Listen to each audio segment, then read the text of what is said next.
On Point with Craig's Investment Partners. The information provided here is general in nature. It's not financial advice. It doesn't take into account your financial situation, objectives, goals, or risk tolerance. All investments are subject to risks and none are guaranteed. So before you make any investment decisions, we recommend you contact an investment advisor. For more information about our services in that regard, you can go to our website, which is craigsip.com. Welcome to On Point. I'm Mark Lister, Investment Director at Craig's Investment Partners, and I'll be talking about a range of topics, including economics, portfolio strategy, investor education, and anything else that's happening out there in financial markets. Hi everyone, hope you're all well. Wow, what a week. I told you guys it was going to be a big one, didn't I tell you that? And it certainly was. Last week absolutely delivered in terms of market action. So let's talk about all of that and then let's turn our attention to what is coming up in the week ahead. I expect it will be a bit quieter, at least in comparison to what we saw and experienced last week. Starting with global share markets, the S&P 500 in the US surged 4.7% last week on the back of that election outcome. That was its best weekly performance in a year, and that's seen the year-to-date return for the US market increase to 25.7%, and we've still got a month and a half to go. In New Zealand dollar terms, because the Kiwi dollar is down about 5.5% against the greenback over the course of this year, so in New Zealand dollar terms, US shares are up 33.1% year-to-date, which is amazing. And the way the market is feeling and thinking and the optimism you're seeing out there, I wouldn't be surprised if that continues and you get quite a solid finish to 2024. Markets are obviously betting that President-elect Donald Trump's growth agenda will be very good for the US economy and good for corporate America.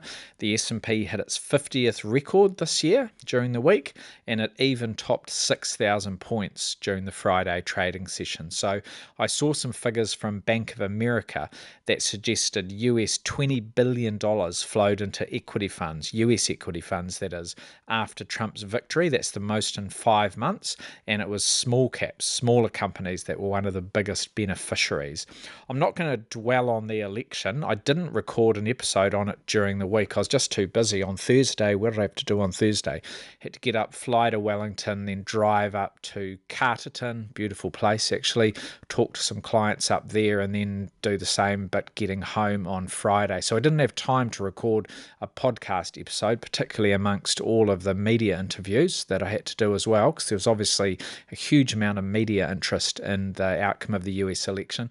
However, I did find the time to smash out a quick 2-page report about the outcome of the election, what it means for markets from here, what investors should be doing, and how it might impact the New Zealand economy. So talk to your advisor about that, or look on our website. It's also on our blog. It's not behind a paywall or anything, or you can find it on LinkedIn. If you can track me down on LinkedIn, then I did post a link to it. So apologies, didn't find the time for an extra podcast during the week about the election, but I did write that report, so very easy for people out there to find out what I think of it and what I expect to happen from here. Anyway, other global markets last week were a bit mixed. Japan was up, emerging markets were up. UK shares, European shares went the other way. They were down. The Aussie market had a good week. It posted a 2.2% gain. That's the best in 3 months, while the local NZX 50 finished 1.7% higher. Interest rates were volatile, US interest rates in particular, although the 10-year Treasury yield actually finished the week down slightly from a week earlier. It finished at about 4.3%. Here in New Zealand, the domestic 5-year swap rate rose 13 basis points, finished at 3.9%. That's the highest we've seen since July. So markets have pared back expectations for further rate cuts in the US over the coming months at least. There's still an expectation that rates will come down, but maybe at a slightly slower pace. However, here in New Zealand, a 50 basis point cut to the OCR is still expected and fully priced in for later this month. So I still think you'll see the OCR finish the year at 4.25%, which is 0.5% below where it is today. Right, so let's put the election to one side because you can go and read that other report if you want to go through everything.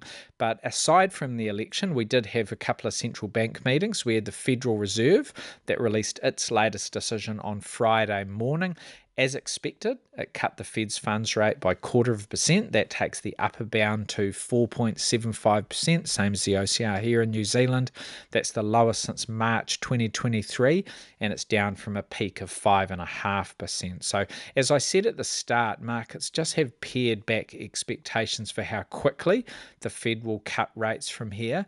They have a meeting in December, then they have another meeting in late January, and they are expected to keep reducing interest rates over the coming 12 months, but a pause is looking quite likely at some point over the next couple of meetings. So right now, markets are pricing 24 basis points of easing across those two meetings, which essentially means markets believe they'll either pause in December and then cut again in January, or cut again in December and then pause in January. So interest rates still headed lower in the US, but maybe at a slightly slower pace.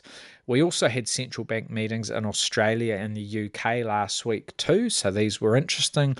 The Reserve Bank of Australia left its policy rate unchanged at 4.35%. That was completely in line with expectations.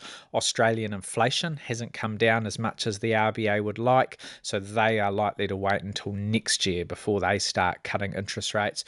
Different story in the UK, where inflation has fallen to 1.7%. That's the lowest in more than 3 years, and that did allow the Bank of England to cut rates again last week. So that's the second cut of this cycle. They're now down at 4.75%, same as the Federal Reserve, same as the Reserve Bank here in New Zealand. One member of the voting committee of the Bank of England dissented. One member would have preferred to leave it at 5%. So I think they got 9 voting members, so it must have been 8-1. But those were the central bank meetings of the week. Here in New Zealand, we had the results of another dairy auction, and it was a very good one for the agricultural sector.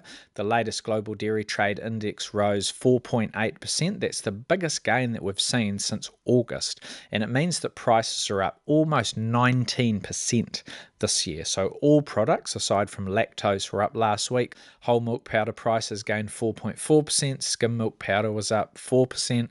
Good news for farmers, especially when you consider that the Kiwi dollar has come down as well against the greenback. So Fonterra's got a milk price forecast for this season, which has a midpoint of $9, which would be the second best through the history of Fonterra.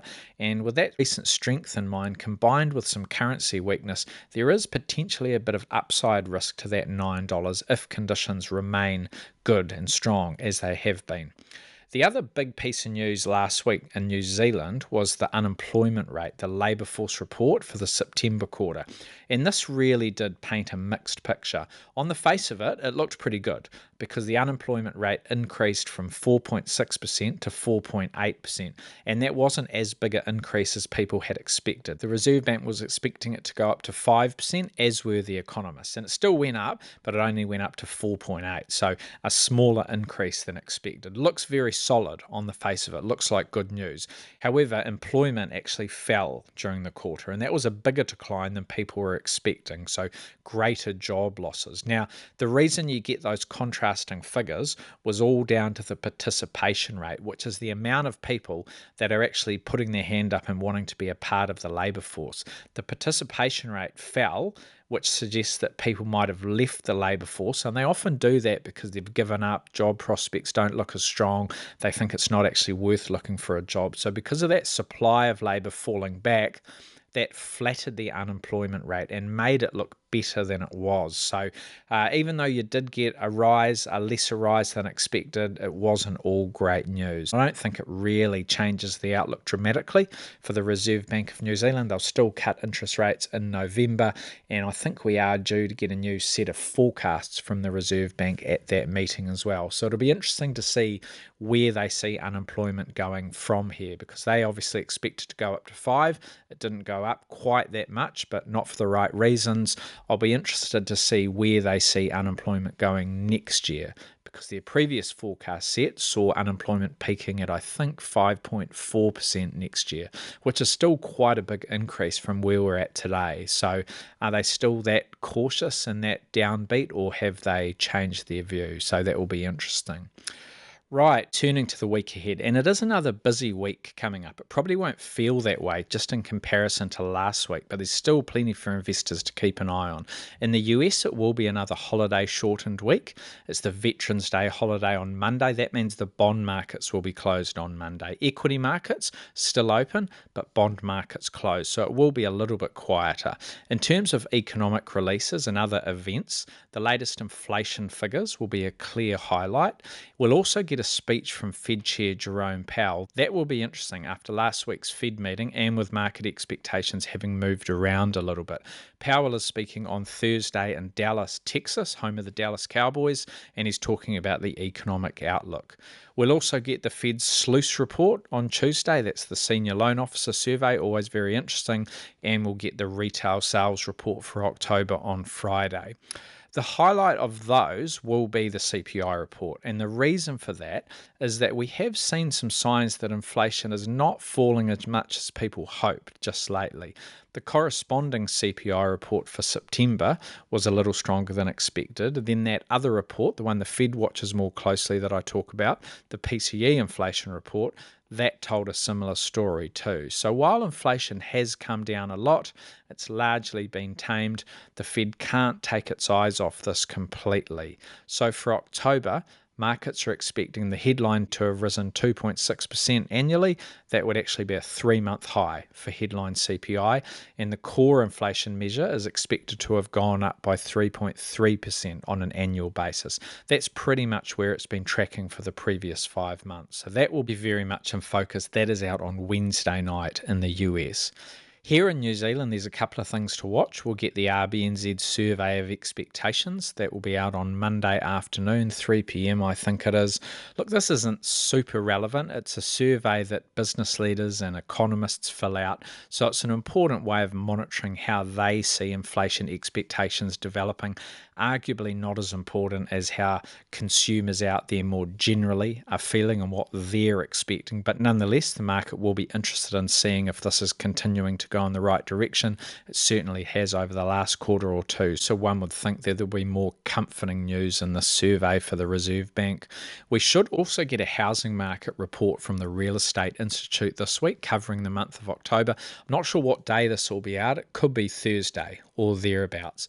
Last month's figures reflected a sluggish housing market, but there were some signs of improvement. So you still had sales volumes down slightly. You still had the days to sell at quite high levels, 48 in Auckland, 50 everywhere else. However, prices actually rose 1% last month. That was the first increase since February. So maybe there are signs of life coming through. In addition to those releases, the Reserve Bank survey, the housing market report, we'll get the ANZ truckometer, we'll get migration, we'll get selected price indices from Stats NZ. So quite a bit to keep an eye on here in New Zealand. Across the Tasman on Wednesday, I'll be watching the wage price index. That's important for inflation. I'll be watching the labour force report too. That's a day later on Thursday. Then on Friday afternoon, we will get a big dump of Chinese economic indicators. 3 p.m. Friday, we'll get fixed asset investment, industrial production, and retail sales. There's also a lot to watch on the corporate front. Internationally, the reporting season is winding down, but there's still a bit to go. We've got about a dozen S&P 500 companies scheduled to announce results this week. So we'll have Home Depot. That result is out on Tuesday. Spotify as well on Tuesday. On Wednesday, Tencent. On Thursday, Burberry and Disney. And on Friday, Alibaba. There's also quite a bit to watch in this part of the world from a corporate perspective and across the Tasman.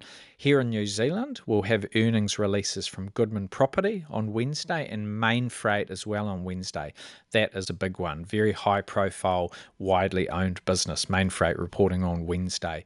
Thursday, Infratil. That's another big company that's widely owned. That'll be worth watching. Plus there's a couple of AGMs to keep an eye on. Contact Energy, Sky TV, Vista Group on Friday.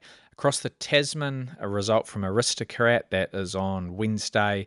Orica, Grain Corp and Xero as well, reporting on Thursday, and a few AGMs to keep an eye on. Coles on Tuesday, Computershare and Goodman Group on Thursday, Lendlease and Mirvac Group on Friday. So plenty going on. Even though the US election is over, there's still plenty to keep us busy and on our toes in the week ahead and beyond. So thanks for listening. I do appreciate your time. We'll talk again soon. For more insights, visit craigsip.com.